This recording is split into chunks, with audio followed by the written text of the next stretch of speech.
Okay, update number one on the 40 Coupe, and we've been messing around, we've been mocking up stuff, seeing how things fit together. We've got some stuff set aside to go into the stripper. Um, we checked our stance, and I have a photo of that I'll add right here.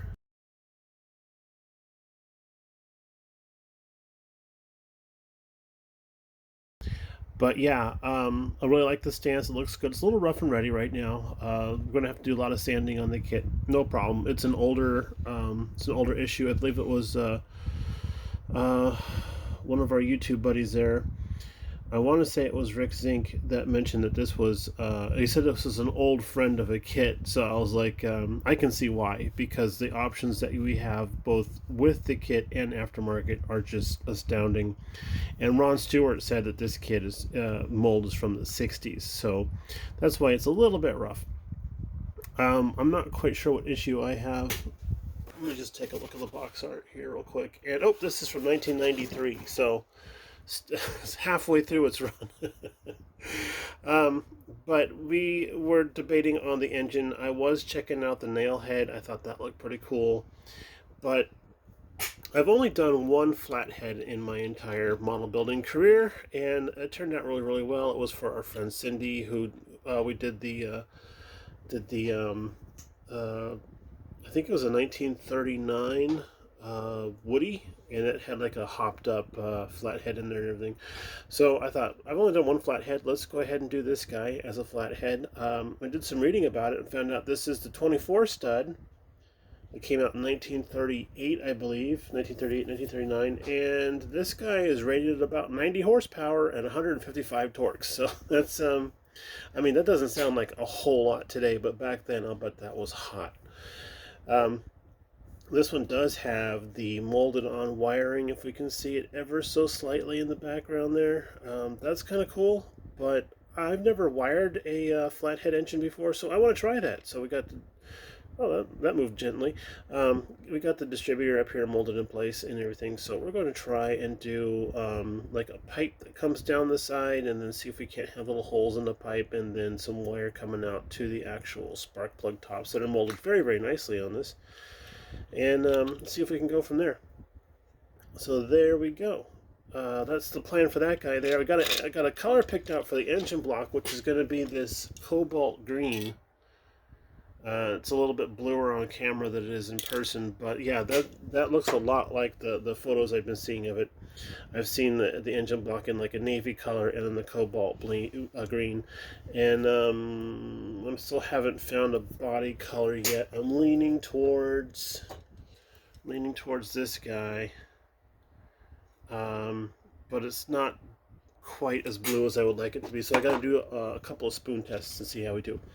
So that's where we're at so far.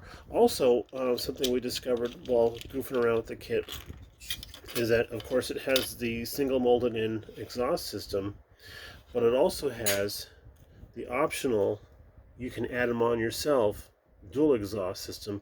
And you see how these are all beveled cut and everything here? Well, they're designed to fit in between all the frame rails and everything, so I thought, okay, that's great. We'll go ahead and do that. Since it's going to be a pain in the neck to remove this one, we'll go ahead and add in that secondary exhaust pipe. Put some tips on there because this ends a little abruptly back here. And then all we have to do is just do a scratch build, which seems pretty straightforward, of an exhaust manifold coming off from the flathead here. Oh, look, it's got the crossover pipe there. Look at that molded on there. So we just needed to figure out how to get that to go to the exhaust pipes themselves, and then we'll be golden on that front. But so far, everything's mocking up really, really nicely. The hood does have a little bit of an issue in its fit, but I think that's just because it needs to have some sanding done here and there. But the actual hood actuates pretty well, so that's kind of cool. All right, on to the next. Welcome back to another update. So we're working on the 40 Ford, the AMT kit, and we have everything kind of mocked up, stuck together with some canopy glue, and that stuff Man, that stuff holds really, really well, especially for this mock-up type of thing. We have our stance figured out. We use the drop axle in the front, and I do like how that is sitting. I think that looks pretty cool. And I am investigating the idea of changing out the rear wheels, just giving ourselves something with a little more meat on them, perhaps. Looks like we have a little bit of space to work with in there. But otherwise, it's not looking too bad. Let me put the body on there. Here we go. So that looks good. I like that. I do like that a lot. We had to do a lot of work on the hood on this curve right here. This one was molded in a way where it was like almost like a straight shot from this curve here to that point right there, and it wasn't allowing the hood to fit right on the body. So now, with a lot of sanding, I think we have that figured out pretty well. I'm liking that a heck of a lot more than it was before. And also, you'll notice that the blower hole is starting to kind of show through a little bit. The blower hole, the blower's describing for the blower, for the Liberty Bell. That's showing through a little bit. That's because I had to flex the hood a little bit down the center line. It was a little wide at the edges, so we flexed a little bit to get that to narrow up. And now that's looking really, really good. I'm hoping that this will fade out with once we prime everything. But we had to do a little bit more work on this side here, and then I think we'll be golden as far as the hood attaches. And then in the process of doing all the fiddling and stuff, I'm like, you know, that flathead is just kind of anemic looking. We stripped the chrome off the intake manifold, and it's not bad looking. We cleaned up the mold, the seam lines and stuff as best we could. It's not bad looking, but it does look a little on the anemic side. So I went digging through the parts box and I found this guy. Look at this dude. That is that's just cool. So with the kit engine, I would have needed. Where is he? He's always running off someplace. There we go. With the kit engine, I would have needed to pilfer these exhaust manifolds anyway. So I thought, well, that's cool. Let's just go ahead and grab the heads too. And then this intake stuff, this is just cool. So I think we did do some test fitting with this entire block and transmission in the frame. It doesn't fit very well. The way this deal is set up here, the mounting lugs off the front there, not ideal for this particular application. So I think we're just going to take parts off of this block and then move them over to the other car, or clean them up, of course, and then move them over to the other car. So I think that's going to work out really well. Hopefully these radiator tubes fit right up to the radiator that's already part of the kit. Otherwise, I do have the original radiator that came with this engine out of the original kit, which was the I think it was a 1940 Woody, 1939 Woody, something like that. So we did one for our friend Cindy, and that's what made me think, I think I have one of those engines in the parts box still. So I went and digging and pulled that out.